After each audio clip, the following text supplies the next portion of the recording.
Hello, good morning. Good morning. Hi everybody, I'm here with one of our yoga teachers, Rachel Hetzer. Thank you for being here, Rachel. Of course. Appreciate it. Thank you for having me. Yes. So, I just noticed how pretty your ring is. Thank you. It's very great. So I just want to ask you about your journey with yoga because you've been doing this quite a long time. I have. So to start, I guess, do you remember your very first yoga class? I do remember my first yoga class. In fact, I remember it quite vividly. It was a practice just for my daughter and I. And she was just this tall. Oh. She was 6. Oh my gosh. Yeah. So we went to a small in-home studio in East Granby, right on Main Street. And there were no kids classes ongoing. Oh wow. And so she scheduled a private session for us.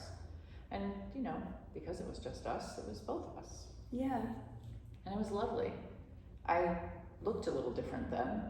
This was 20 years ago. Yeah. Yeah, because that little girl is getting married in the spring. I'm so excited for her. Ah. And you. So excited. Thank you. Thank you. So yeah, I remember vividly because it was interesting. I felt sore with muscles I never knew I had, but I felt more relaxed and comfortable in my body than I had in a long time. At the end of practice, Christina took our blankets and tucked our feet in, made us like little cozy little burritos, and led us into a really deep relaxation. And I had not been able to let go since before my children were born. And it was such a gift. That's amazing. I know that feeling in Savasana. It's like, it's so. As an adult, as a woman, to be given the permission to do nothing and to rest, that's tremendous. That's powerful. Definitely. Never mind feeling strong or feeling balanced and grounded, but to be able to rest, I know, we don't really give that wonderful. to ourselves that often. We really do not. We really do not. And it's sort of the antidote to the busyness and the chaos of our life and our schedules. So were you like, from that very first class, were you just like in love with it? I did like how I felt right away. It took me a little while to assimilate some of the other aspects of practice, you know, some of the important ways of taking care of myself and eating, and, you know, it was after that first step that I started to exercise. I was not taking good care of myself, and, you know, the effects of my age were starting to affect me. I was starting to feel it, and it wasn't always so great. Yeah. And, you know, I have some spinal issues that I've taken care of since I was a kid, and I really noticed a big relief from that. And that was the key for me, and it's what made me stick to it. Some of the inner work that comes from the stillness of Shavasana and the meditative aspects of practice have helped me to move through things that have been really challenging in my life. And it's made me very grateful. Yeah, definitely. So when was it, like how far into your practice was it when you decided you wanted to become a yoga teacher? I think it was almost 2 years. Okay. Yeah. And that's when I started to explore my options. I had to go to a few studios. There was a couple being taught in basements where when I stretched my arms, I was scraping the ceiling. You can't tell that I'm 6'1", but so I had to find the right spot, the right fit, both physically and energetically. And I landed at Sacred Rivers Yoga, which doesn't exist anymore. It was in Glastonbury.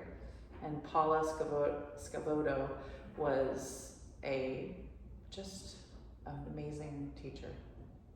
Very cool. Is Yeah. she the one that you took with to become a yoga teacher? Yes. Okay. She led the program. Yeah. Very cool. Yeah. So how long have you been teaching? I've been teaching, this summer was 16 years. Okay. Yeah. So I began my journey toward finding teacher training at about 2 years in, and it took me almost 2 years to finish it. It's a long program. It is. It's 200 hours of training, and balancing that with being a mother and taking care of home and work and all the demands that you have, you know, I needed to make space and slowly get there. Yeah. Has there been anything like surprising to you, either then when you started or now about the practice of yoga, like either the practice of yoga itself, or a surprise about yourself that you found through doing yoga? Well, if I was to take a time machine and visit myself at 20 years old, and I was going to say, you are going to stand in front of people in spandex and talk to them about their bodies and the strength of their pelvic floor, I would have said that you were crazy. But here we are. Yeah. And we do this, and we talk about these things because they're important. But I think as we get older, we find a different comfort level in our own skin. Yeah. And I've joked for a while that it took me 40 years to grow into these arms and legs, but it's not just the physical self that you're growing into, you're like growing into who you are. Yeah. And so that has been a big part of the journey. Well, I'm surprised to hear that answer, because I've only known this version of you in the last few years, and I always think you're very confident and comfortable in your skin. Well, if you met me, a few years ago, back when I was 20. Yeah. You would have met a different version of me. Yeah. And I'm sure if I met you at 20, you were probably a different version of you too, because we have those chapters, right? Yeah, like as we grow older, we grow into who we're meant to be. Our children change us, our spouses, our partners, our friends. They all influence where we end up and how we present ourselves. Yeah, that's very cool. Yeah. So, I guess, I know there's so much you like about yoga, but if you had to pick one thing that keeps you coming back week to week to teaching it and to practicing it, what is that thing about it that's so special to you? There's one thing about teaching and one thing about practicing that keeps me coming back. Because for an instructor, they're two very different things. Because what I lead here is not my practice. That is a practice for those who come into the door. My practice has to be separate. Yeah. Because for one, I can't teach enough so that it will do the benefits I need from it. So my practice is every morning in my bedroom. And that has brought me a sense of strength, inner and outer. But teaching has really enriched my heart. And before we started, I shared about, some students that brought in goodies, or, connections where I'll get a text with somebody telling me that their chickens laid their first egg. Oh. There have been friendships and connections that I've made over the years through teaching yoga that are really, that is what has kept me coming back. Yeah. And seeing friendships develop here, not just my friends, but a couple ladies in the back, or a guy and his neighbor that never talked until they met here. You never know. Yeah. I agree. That's probably my favorite thing too. It's really special, the it's community cool. that develops. Right.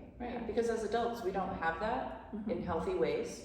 There might be a community at the bar down the road. Yeah. But they're doing less healthy things than we are doing. Yeah. Here. We're doing things that promote our wellness, and that's inside and out. Yeah. All right, maybe the last question. Do you remember how you found our studio? I do remember, and it's funny actually, Andrea. Because I don't remember. Oh my gosh, that's so funny. So there was a yoga teacher I'm friends with through social media, and she posted, keep an eye out, I'm going to be starting at this new studio, and we were just talking about opening. And I messaged her and I said, where is this place? Because I had a feeling it was here in this building, and I was intrigued. I used to teach right up the road in the center of Granby, and I really missed it. Having a home base, during COVID, I was all on Zoom, I was here and there and everywhere. But I learned about this space, and all I knew about you was that you had many children. Yeah. And that you taught hula hooping and belly dancing. Yeah. And so I told my husband before I left, I said, well, I'm going to meet this person. She might be crazy. Fingers crossed she's not a lunatic. And then we met, and I was I came home, I was like, all right, I love her. She's fantastic. Good. We totally vibed. It was great. No, I liked you right from the second I met you too. So good. You just have that energy of come on in, everybody. Good. I'm glad. That is really funny though, because most people don't know someone who belly dances and hula hoops. No, and has a bunch of children. So you're probably like, is this woman crazy? We'll find out. She must be crazy. Yeah. That's really funny. So, All right. was relieved that you are not a lunatic. Yes, I mean the jury's still out, but I think not. It's an acceptable level. Yeah, acceptable. All right, well, I think that's it for today. Thank you so much for your time. I really appreciate it. Thanks, Andrea. All right, bye. Bye. Have a great day, everyone.